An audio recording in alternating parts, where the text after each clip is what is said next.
This episode may contain content of a graphic nature, including descriptions of physical and sexual violence against adults, children, and animals. Listener discretion is advised.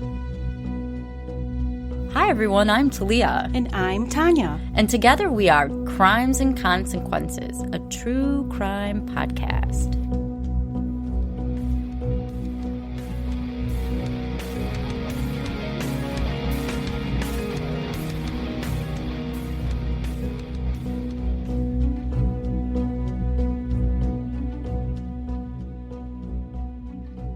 Good afternoon, Tanya. Hey, Talia. How are things going today? Not bad. Not bad. I hope everything's going great for everybody listening right now. I want to thank you guys for tuning back into this week's exciting episode of Crimes and Consequences. If you haven't done so already, take a second to look at your app and hit the subscribe or follow button because that does really help us.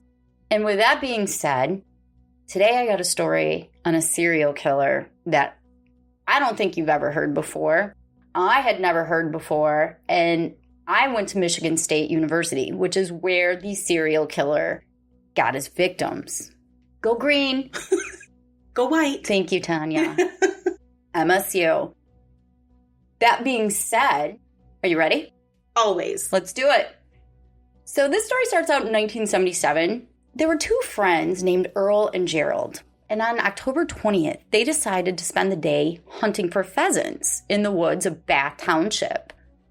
You remember Bath. Oh, yeah. That episode was disturbing. That's one of our Patreon episodes on the massacre. But anyway, Bath is about 10 miles from Michigan State University in East Lansing, Michigan. Love MSU. Sorry. I'll move on. It was around 1:30 in the afternoon when Earl spotted clothing in the grass and the underbrush. It was only a few inches from his feet. What struck him as odd was the way the clothes were laid out. It was almost as if a body had been there and then just disappeared. As I said, by his feet, there was this woman's blue ski coat, and it had a fur collar. Inside the winter coat was a blue turtleneck, and inside the turtleneck was an off-white crew neck t-shirt. And inside the t-shirt was an unhooked bra. Where someone's neck would be, a green scarf was laying. There was a tree sapling growing through the green scarf, so it had obviously been there a while. Now, at the coat's waistline lay a pair of orange and red plaid pants. The pants were tattered. They'd clearly been affected by the outside elements. Inside the pants, perfectly inside the pants, was a pair of pantyhose that extended all the way down out the pant legs. Grass had grown over the toes of the nylons. Now inside the pantyhose was a pair of white cotton panties, exactly where someone's underwear would be. At the end of the coat sleeves, there were some turquoise mittens, and a pair of shoes lay at the end of the pant legs next to the nylons. So you see, it's literally as if someone just vaporized. Yes! A few feet away from the clothing, the two men spotted a woman's purse. As they examined the purse's content, they found this leather wallet that had a driver's license in it. The license belonged to someone named Martha Sue Young. It took only a few seconds for the light bulb to go off in Earl's head. He remembered that name from news reports. Martha Young was a missing 19-year-old Michigan State University co-ed, and she had disappeared about 10 months earlier on New Year's Eve. What Earl didn't know was that Martha was the first of 4 victims of a serial killer stalking the young women of East Lansing, Michigan.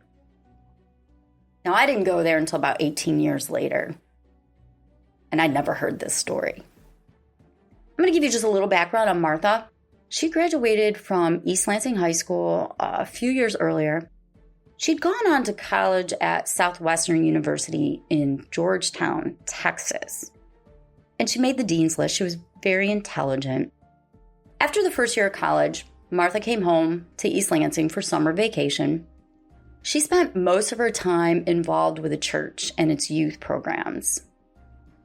During that summer, she met a young MSU college student named Don Miller at Bible study. The two began dating, but their dates were usually just centered around church activities. When summer ended, Martha returned to start her sophomore year at the Southwestern University in Texas.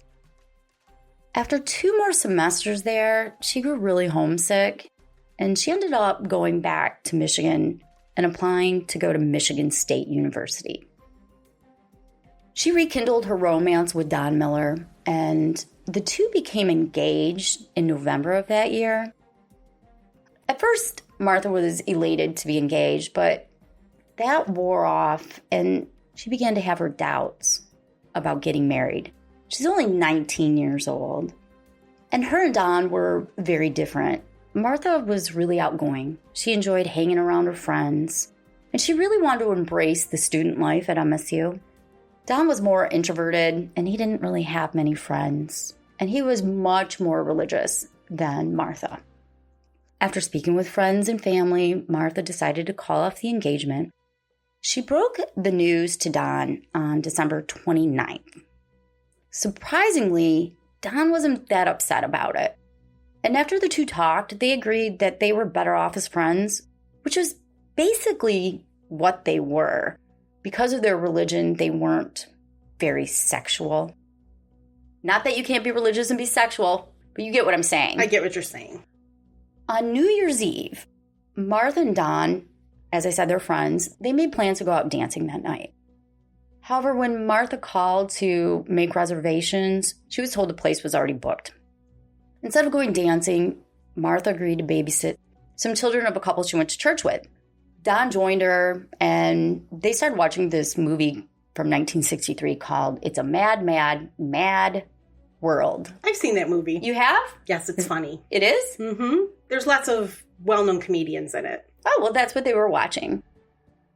Eventually, the parents returned home, and Don and Martha left. They decided to rein in the new year by finishing their movie at Don's parents' house, eating some pizza, and drinking some 7-Up with Don's mom. Exactly as I would do when I was 19. Wait, no, cute. I wouldn't. I would have had a lot of vodka. And my mom wouldn't have been there. Right. But kudos to them. Around 11:30, Martha and Don left. They decided to drive around and look at Christmas lights. Oh, they're so cute. I know, they're so cute. But again, I would have been shit-faced by then, I'm sure. It's so wholesome. Around 1 a.m., Martha's mom, her name was Sue, she returned home from a late-night potluck dinner party that she had gone to with some of her friends from church. She was surprised when she got home to see that neither Martha or her other daughter, Kay, neither one were in their rooms. They weren't home. She waited for her daughters to return, but eventually she fell asleep before they did. When she woke up the next morning, she went to Kay's bedroom and she found Kay sleeping there. But when she went to Martha's room, she was stunned to find it empty. She knew in that instant her daughter was dead. Wow. Her gut just told her so. In a panic, Sue called Don's parents, and they, along with Don, immediately rushed over to her house. Together, the group decided they needed to call the police. When the police came, obviously the first person they were going to question is Don Miller. Don tells them the events of the night, looking at Christmas lights. He says that he didn't drop Martha off until about 2 a.m. In her driveway, he gave her a kiss goodbye. She got out of the car, but she didn't go directly into the house. Instead, she sat on the edge of one of the porch steps and waved to him as he left.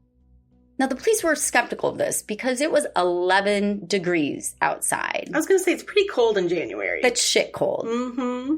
But Don explained that it wasn't unusual for Martha to sit on the steps for just a second before going inside. At 2 a.m.? Okay, I'm just reporting, okay? Take it down a notch, girl. You don't know this case. I'm suspicious already. Don's mother, Elaine, she confirmed most of the events of the evening because she'd been with them till at least 11:30.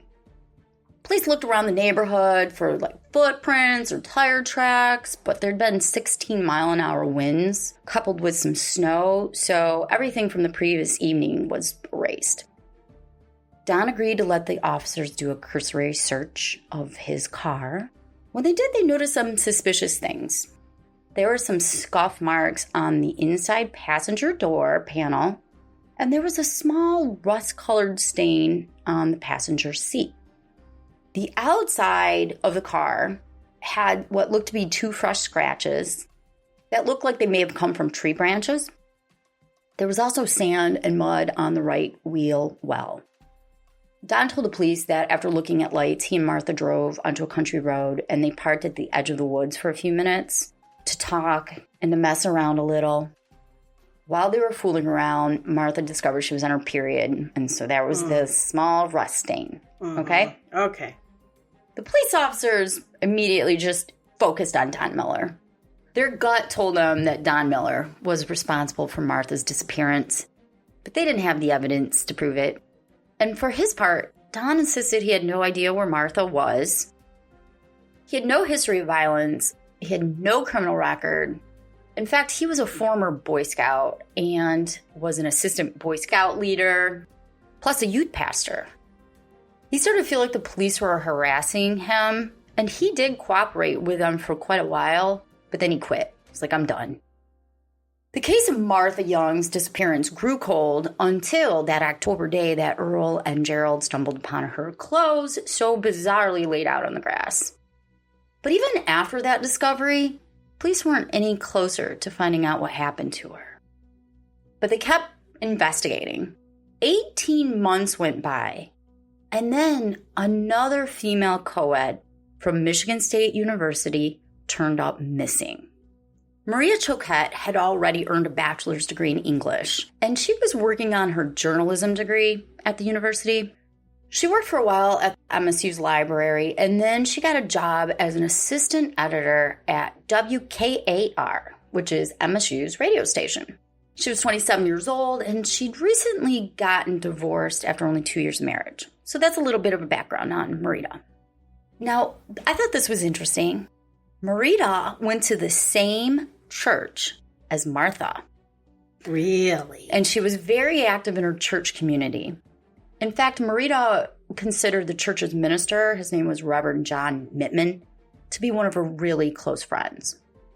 On the evening of June 14th, and this is 1978, Marita met up with 2 friends, Myrna and Rod, and they went to get a drink at Cork and Cleaver.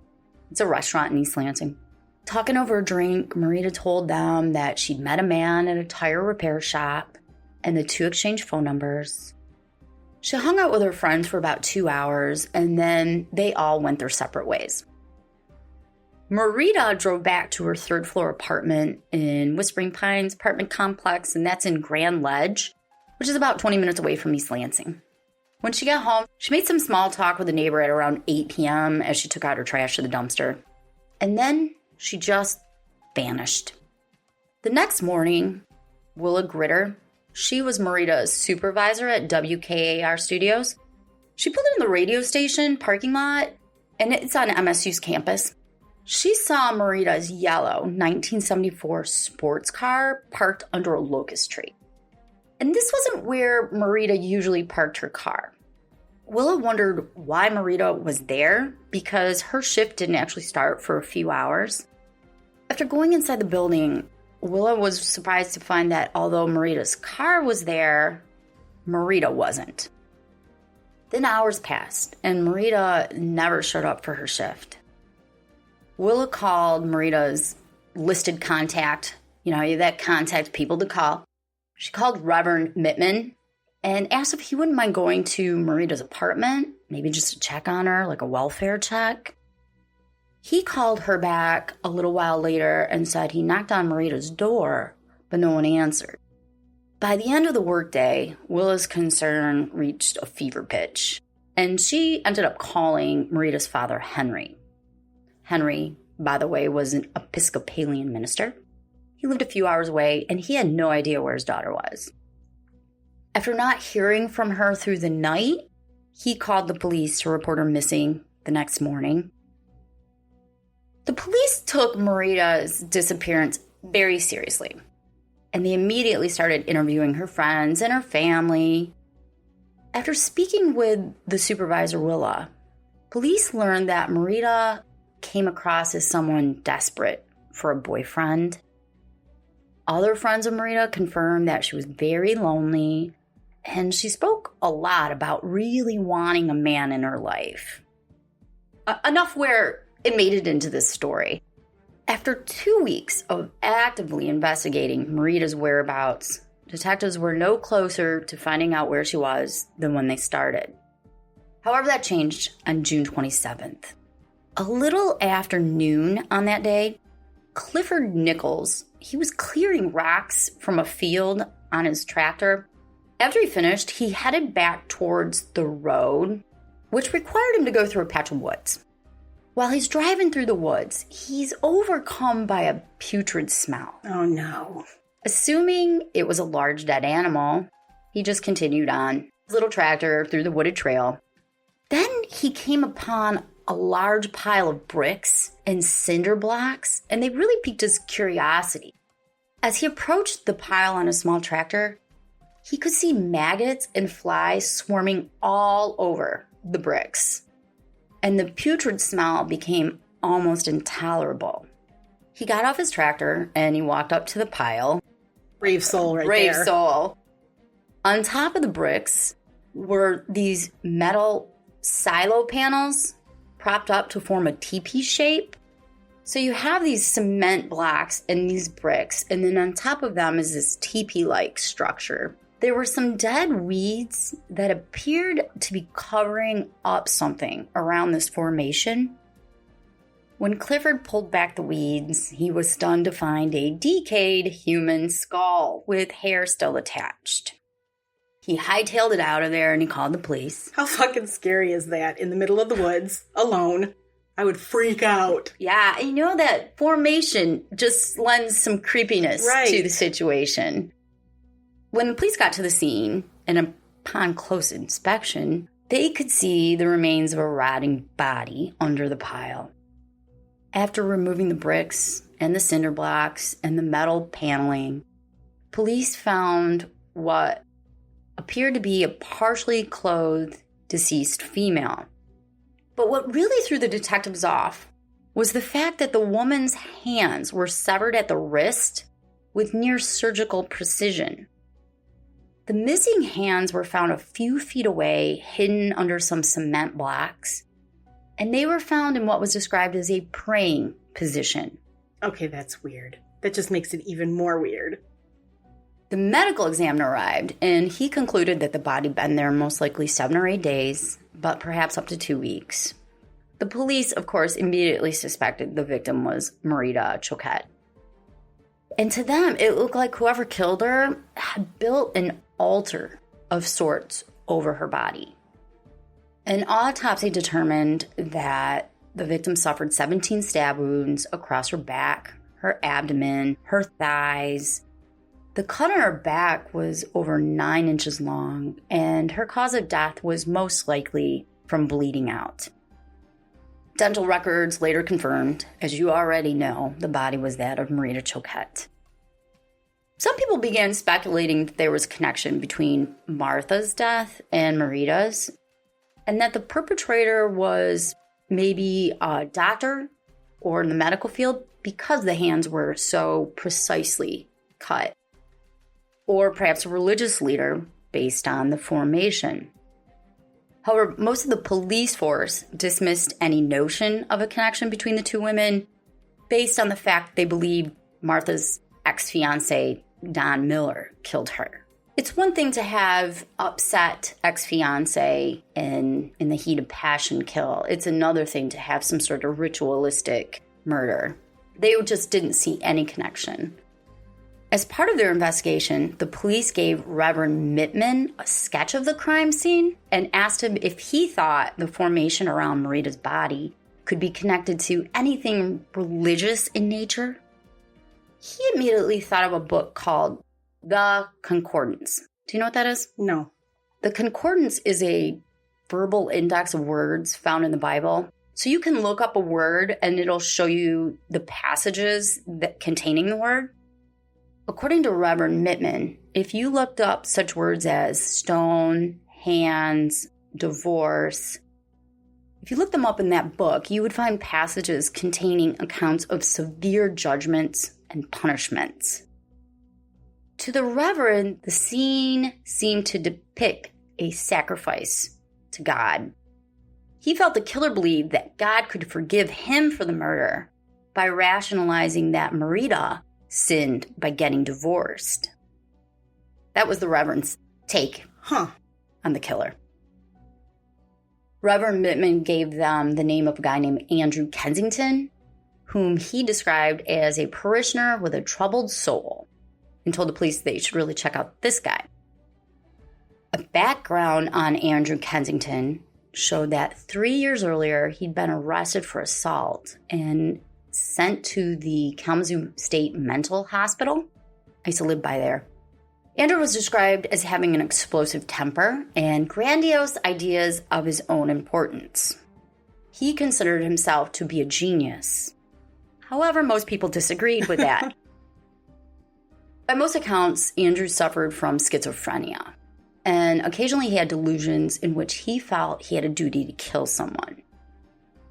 The police next interviewed Andrew, and he had some interesting things to say about the Reverend. Oh, I can't wait for this. He told police that Reverend Mittman was a womanizer who was sexually attracted to several parishioners, including Marita Choquette, and that he believed Marita Choquette had rejected the Reverend's advances. After speaking with Andrew for a few hours, police didn't believe that he was a viable suspect. They thought he was too incoherent, and his thoughts were so scattered that they didn't believe he could pull off a crime such as Marita's murder. So they were back to square one.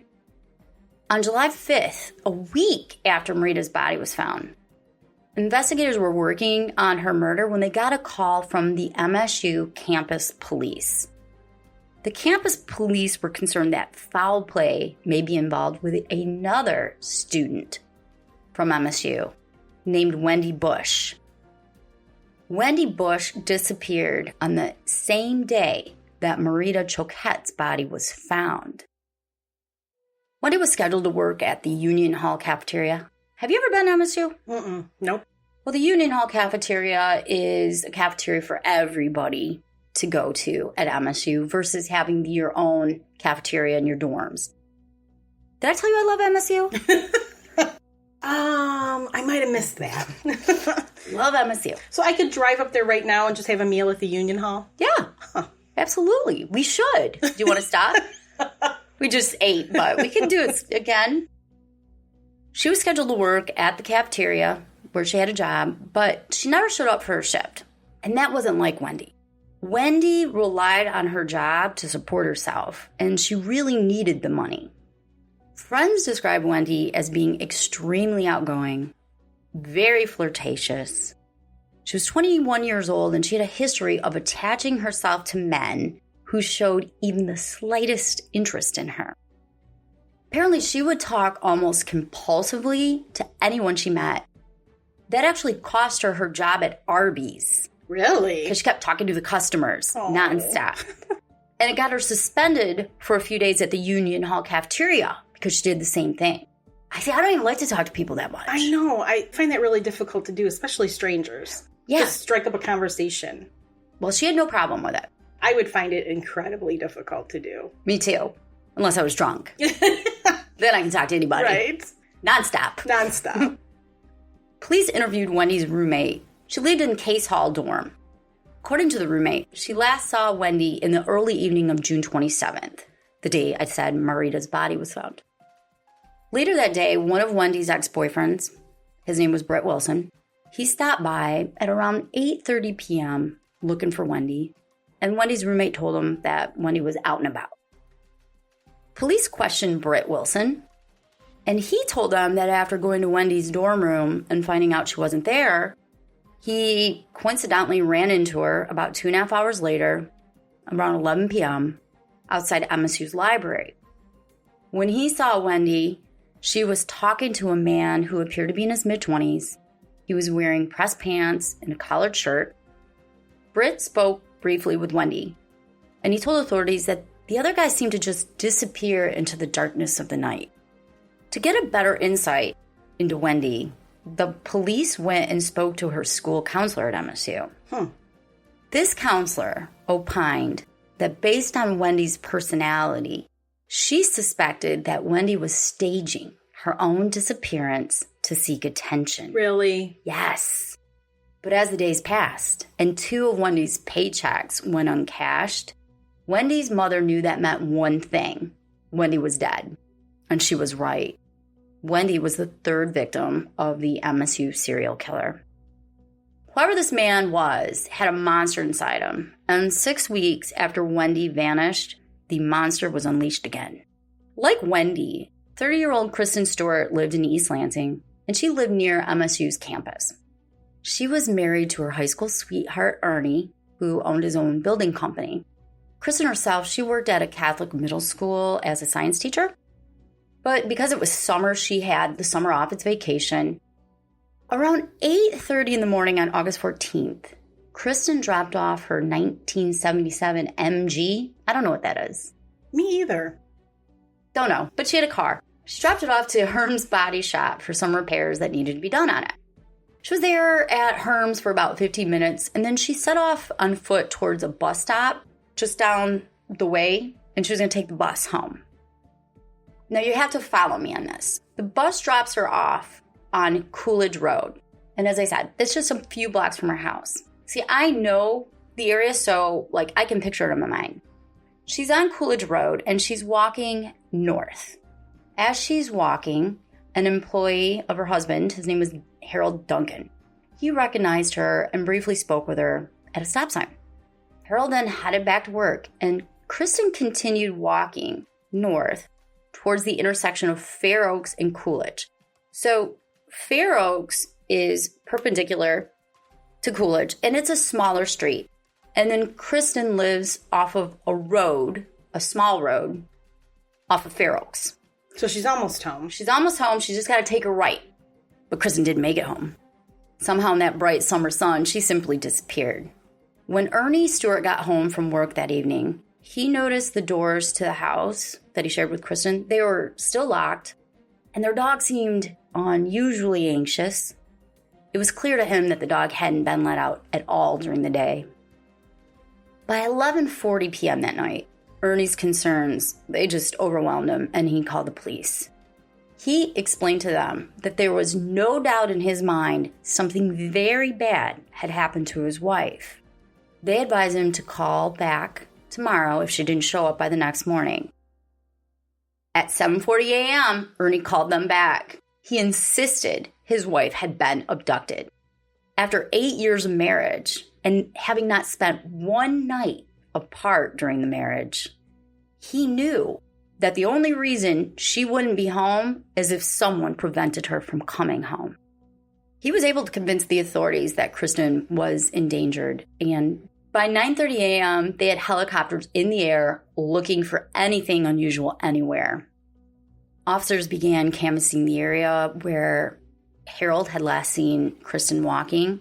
They found Kristen's sunglasses and one of her shoes in this grassy area near Fair Oaks and Coolidge by the intersection. Police openly speculated that Martha, Marita, Wendy, and Kristen may all be the victims of a serial killer prowling near MSU's campus. I mean, by that point, they were convinced there was somebody killing the young women, and they were all connected. Later that same day, the police held a press conference, and Ernie Stewart pleaded with whomever had taken his wife to please release her unharmed. A woman named Nancy Daniels, she was from East Lansing, She watched the press conference and she called the tip hotline to report something she'd seen earlier that morning. She explained that around 10 a.m., she was driving when she noticed a brown or gold car to the right on the side of Fair Oaks Road. And she saw what she thought was a man and a woman arguing near the car in the street. She remembered that the man walked around to the driver's side of the car. He paused for a second. He stared at Nancy, and then he got in his car and he just sped away. Nancy Daniels agreed to be hypnotized. Wow. That day to see if her subconscious mind could produce any further details. And it did. During hypnosis, Nancy was able to give a much more vivid and detailed account of what she witnessed. She recalled that she was driving north on Coolidge when a brown car going the opposite direction made a quick left turn onto Fair Oaks. This caused Nancy to slam on her brakes because otherwise she was going to hit it. The brown car idled on the side of the road and the passenger door was ajar. On the street, a man and a woman were wrestling. She described the woman as having really messy hair and appearing very disheveled. Now, this all happened within seconds, by the way. The man then threw a kicking and screaming woman into the front seat of the car. He held her down with his left hand and grabbed a knife that was on the dashboard with his right hand. As the woman grabbed and pulled on her attacker's hair, he plunged the knife into her chest 3 times. Wow, Nancy saw all of this? She saw all of this. Dang. He then got up off the woman, walked around to the driver's side of the car, glared at Nancy as if he'd been caught in the act of something, and sped off. All that. Wow. And by the way, spoiler alert, everything she saw in hypnosis ended up being correct. Wow. She got an eyeful. And didn't even know it. Right. She just totally forgot. Yeah, isn't that so crazy? That's crazy. The brain is an amazing, mysterious thing. Well, we're going to circle around to some more hypnotism stuff in this episode. Sweet. Nancy described the assailant as being in his mid-20s.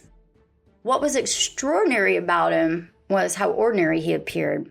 He was of average height, average build. He was Caucasian, had light brown hair. He wore a t-shirt and a pair of shorts. Nothing stood out. He wasn't a 3-eyed monster. This was about all the police had to go on, and they knew if they didn't catch this guy soon, he was going to strike again. But the killer was running on borrowed time. His inability to control his homicidal rage would soon lead to his demise, but not before he struck again. And we'll take a quick break. And we're back. 2 days after Kristen's abduction, a man knocked on the door of the Gilbert residence in DeWitt, Michigan, which is a small township near MSU. Since it was summer vacation, 14-year-old Lisa Gilbert and her 13-year-old brother Randy were at home during that afternoon. Randy and Lisa's dad and stepmother were busy at work, so the teens were there all alone. Randy decided to pass his time by fishing in a pond near the back of the house, but Lisa was inside when she heard the knocking. She went to the front door to see who it was, but when she opened it, no one was there. She walked outside the front door, and in her driveway there was this brown car. She walked around the whole front of the house to the open garage, and in the garage there's this door that leads from the garage to the kitchen of the house.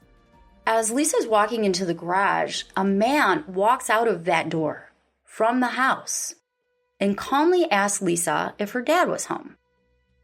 Although Lisa was a bit startled by this, she wasn't that concerned because their house was a new house, and throughout the whole summer, contractors had shown up to do odds and ends to finish the house. So it really wasn't all that strange to have a man around the house. The stranger then asked Lisa when she expected her father to be home, and if she wouldn't mind writing down her dad's phone number for him. Lisa went inside the house to get a pen and paper, and as she did, she sensed the man's presence behind her. Suddenly his arm was around her throat, and he was holding a knife. He led Lisa through the living room, down the hallway, and into her parents' bedroom. He forced her to lay on her stomach on the floor And then he got on his knees beside her and he removed her bra and her shirt. He put her shirt over her head so she couldn't make eye contact with him because he didn't like that apparently. Where's Randy? He's out of the pond fishing. Oh, that's right. Sorry. He's minding his own business, catching some damn. fish. Taking a pair of nylons that he found in the closet, the intruder tied her hands behind her back. He grabbed one of Lisa's father's neckties and he tied it around her head over her mouth as a gag. Then he went to the front door and he locked it. When he returned to the bedroom, he raped her. While she lay on her stomach, he then got on top of her back and he straddled her back. He placed the thin belt she'd been wearing earlier around her throat and then he tightened it. Lisa struggled, but she couldn't get a breath in. She could feel blood dripping from her nose, and it seemed as if her eyes were going to pop out of her head. As the attacker pulled tighter on the belt snapped into two, and Lisa's lungs filled with air. Thank God for cheap plastic. At the same time that happened, she heard the door that led from the garage into the house open. She knew it was her brother Randy because every day at 3:15, her and Randy had to call their stepmom and check in. And it was past 3:15. So she just knew he was coming in to make that phone call. Randy walked through the kitchen and into the living room. And as he did, this stranger walked out of his parents' bedroom. The man grabbed Randy in the hallway and he held a knife to his throat, ordering Randy to lead him to his bedroom. And that bedroom was upstairs. After climbing up to the top of the steps with a knife to his throat, Randy decided to fight back and he started kicking the assailant. He caused the guy to become unsteady on his feet. However, the man quickly was able to steady himself and he overpowered Randy. He forced Randy into his bedroom and forced him to lay on the floor on his stomach. He then sat on Randy's back. He grabbed one of Randy's arms and he twisted it behind his back. And then he used this cold knife blade to slice Randy's throat. Oh. But he didn't cut deep enough. And Randy was able to scream and struggle and eventually knocked the knife out of the guy's hands. Wow. It ended up on the floor under Randy's bed. The two wrestled, but the would-be killer positioned his arm around Randy's neck and strangled him from behind. Within seconds, Randy lost consciousness. To make sure that Randy was dead, the man grabbed the knife from under the bed and he plunged it deep into Randy's chest twice. Oof. Meanwhile, Lisa managed to shake the shirt off her head, and I don't know if I told you that her ankles were bound with a necktie. Okay. The necktie around her ankles loosened, so she was able to get them off. And the necktie that was used as a gag, that also loosened. So note to self, neckties do not make good bindings because they all loosened. She ran to the front door and she used her hands, which were still bound behind her back, to unlock it. Bloody and naked, Lisa ran from the house onto the street screaming at the top of her lungs. By the grace of God, two cars that were driving by, they noticed the battered teen and they stopped. Oh, how nice. In our stories, Never seems to happen. never seems to happen. In a frantic state, she told them that her brother was being tagged inside, and she gestured to her house. Now, this is really cool. Not only did these two separate cars stop to help her, the drivers of the vehicles agreed that one of them should take care of Lisa, and the other should go back to the house to see what the hell is going on. Wow. This good Samaritan named James Reagan was brave as shit. Right? Volunteered to be the one to go to the house. As he walked up the front porch, a man in his mid-20s casually exited the front door. James Reagan asked the man if there was a boy in the house and if the boy was all right. The guy replied, "Yeah, I guess he's all right. Why shouldn't he be? I was just looking for a fella here." Mildly suspicious and very confused, James Reagan asked the man to just wait on the porch while he went inside to check out what was going on. Of course, the guy did not wait right there. Instead, he took off running to his vehicle. Realizing that this guy was probably trying to escape, James Reagan started chasing after him. What? He is a badass. Wow. But it was too late. No. The intruder sped off. But not before James Reagan was able to get the license plate number. Yes. Nice. Nice. As you say, nice. Nice. He was thinking on his feet. Yes, he was. The police and the EMT shortly arrived thereafter, and when they got there, they discovered Randy laying by the front door, covered in blood. By this time, James had gone to tend to Lisa. Randy's hands were over 2 stab wounds on his chest. Somehow, he'd managed to stumble from the upstairs all the way downstairs to the front door before collapsing. To their surprise, he was still alive and conscious. Oh my God. They assured him it was going to be all right. But in reality, they didn't really think he was going to make it. His clothes were drenched in blood.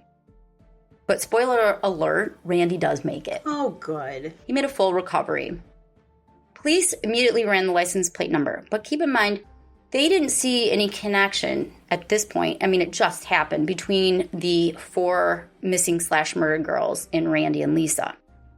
When they ran the license plate number, they were able to get the name of the owner of the vehicle. It was none other than 23-year-old Don Miller, Martha Young's ex-fiancé. I knew it.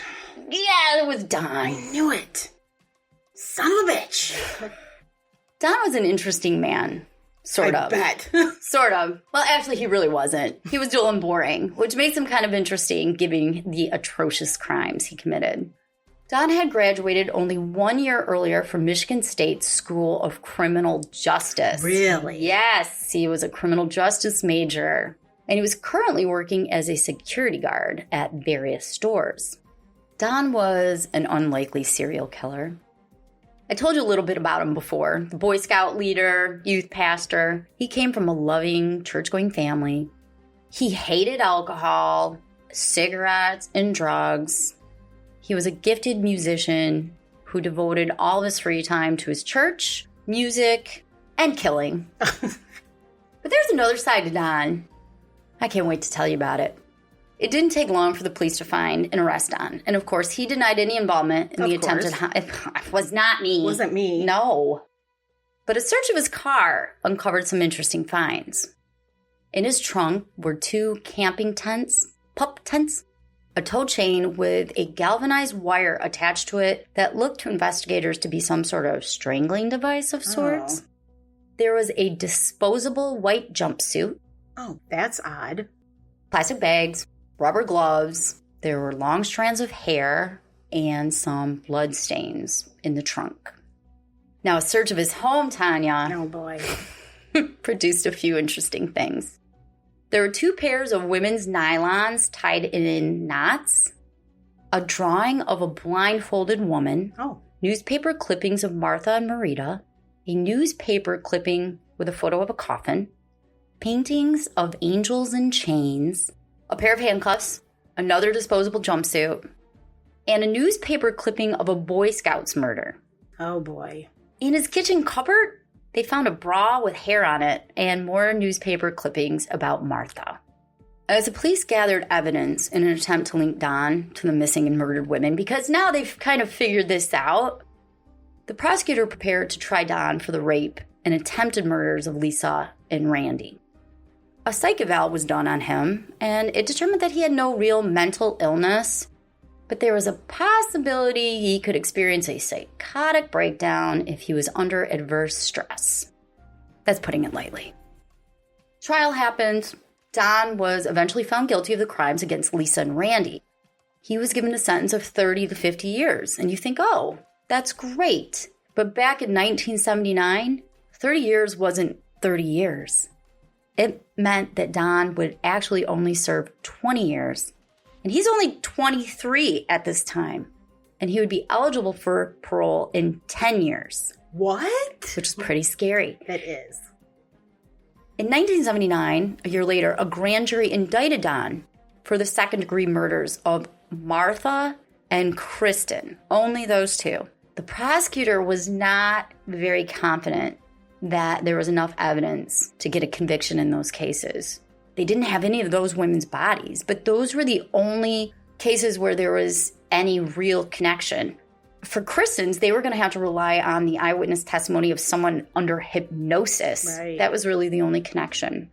Back at that time, there's no DNA evidence. And they really couldn't prove that Martha and Kristen were even dead. Right, no body. No body. As far as Wendy Bush and Marita Choquette, the prosecutor didn't feel like there was enough evidence to even charge Don with those crimes. But everybody knew he did it. Don continued to argue that he was a good Christian man. Mm-hmm. He couldn't have possibly killed anyone. But you're going to like this. However, in exchange for a plea deal, he did agree to undergo hypnosis to see if it might jog his memory of the murders. Because maybe he forgot he did Yes. them? Okay. Yes, that's exactly what he's saying. I don't remember it, but I'm willing to try. He had conditions. If somehow, while under hypnosis, it came out that he was responsible for the murders, he would agree to plead guilty to voluntary manslaughter, but only for Kristen Stewart and Martha Young. He could never be charged with the murders of Wendy and Marita. Okay? Okay. In addition, part of the deal was that his sentence for Martha and Kristen would only be 10 years, and it would run concurrently, aka at the same time, as a sentence for Lisa and Randy's attacks. That's the long short of it. He could never be charged for 2 of the murders, and the other 2 he pleads guilty to. He's going to serve at the same time that he's already serving the sentence that he's got. So it doesn't matter. Doesn't matter, right? The family of the victims and the judge and the prosecutor agreed to the terms, but they had a condition of their own. He had 1 week to tell them what happened and to show them where the bodies were. And with that, a deal with the devil was made. Guess what happened under hypnosis? Can you guess? He admitted to everything. He remembered, Tanya. Yes, he remembered. I'm sorry. Okay, he remembered. He remembered everything. Yes, his memories of the murders miraculously came flooding back to him. He revealed that he strangled his ex-fiancée Martha in the front seat of his car after she told him she didn't love him anymore. And I believe from what I could gather, he then raped her dead body. Oh, no. He drove her to a place called Progress Park in Bath, Michigan, and he dumped her next to an oak tree. A judge granted the prosecutor's request to allow Don to get out of prison and go with the police in their custody to find Martha's body. Without the help of hypnosis, Don was able to lead the authorities to her exact location. While the police examined her skeletal remains, Don picked a wildflower nearby and sang to himself. Oh, I hate this guy.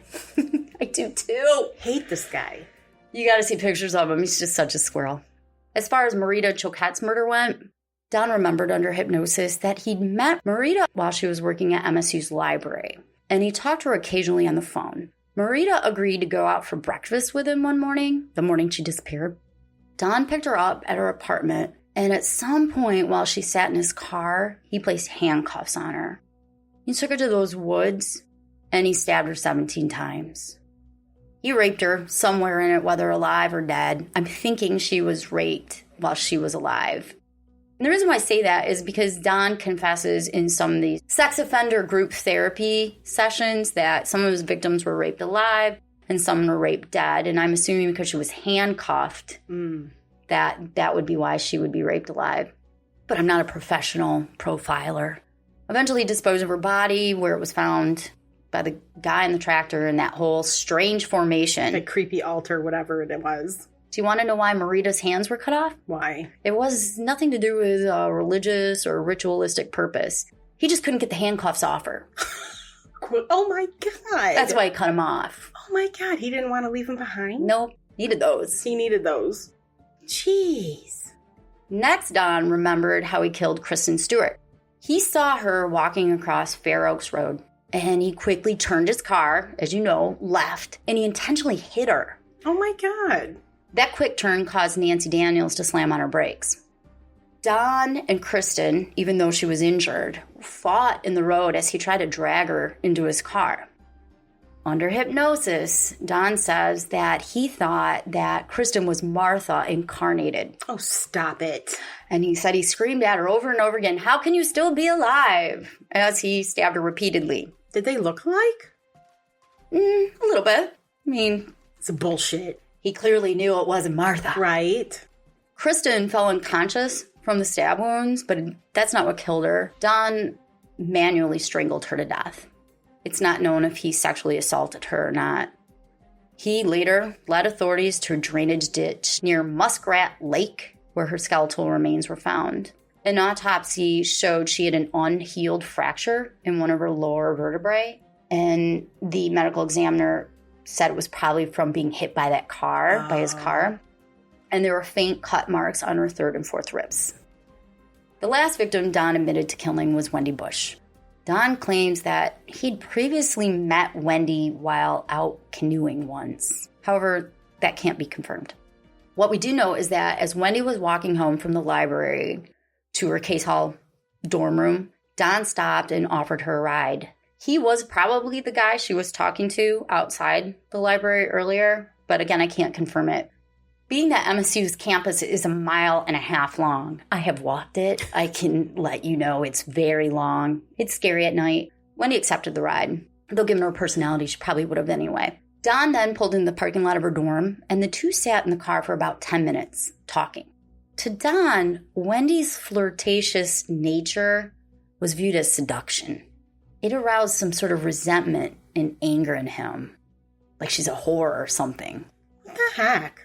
As the conversations continued, he casually put his hand on her shoulder, and then within a second or two, he put both hands around her neck and squeezed the life out of her. He said he squeezed her throat so tight that she never even got a chance to scream. After she was dead, he drove around with her body in the front seat for about 30 minutes looking for a place to dump her. He found a subdivision that was under development, and he thought that'd be a good place. So he carried her body through this small trail in the woods. And then once he dropped her body onto the ground, he removed all of her clothes, which I'm assuming he did to rape her. That would be because he raped women when they were dead. Mm-hmm. I mean, why else? Why else? Right? Why else? Police were able to locate her skeletal remains exactly where Don said they should be. Now, Don Miller never showed any signs of remorse. Well, no, he couldn't even remember doing it, Talia. Yeah, I mean, why should he? If that's true or not. Right. Under hypnosis. Oh, wait, that's right. He led them to their bodies. He even claims that Martha came to him smiling in a dream. I'm sure. Telling him he was forgiven. Uh-huh. During his time in prison, as I said, Don attended sex offender support groups where he admitted to raping victims before and after their deaths. He also admitted to molesting his younger sister for years, until his mother eventually intervened and made him stop. So his parents knew there was something wrong with Don. That is just terrible. As time passed, Don was given a firm release date of February 14th, 1999, which caused quite an uproar in the community. A group called the Committee for Community Awareness and Protection was formed with one goal in mind: to prevent the bastard's release. This group was able to get their hands on Don's prison record. And when they reviewed it, they discovered in 1994, Don had received a prison infraction for having, quote unquote, dangerous contraband. Mm. A guard had found a shoestring with 2 wooden buttons on the ends of it in Don's cell. And to the guard, it looked to be a garrote. Okay.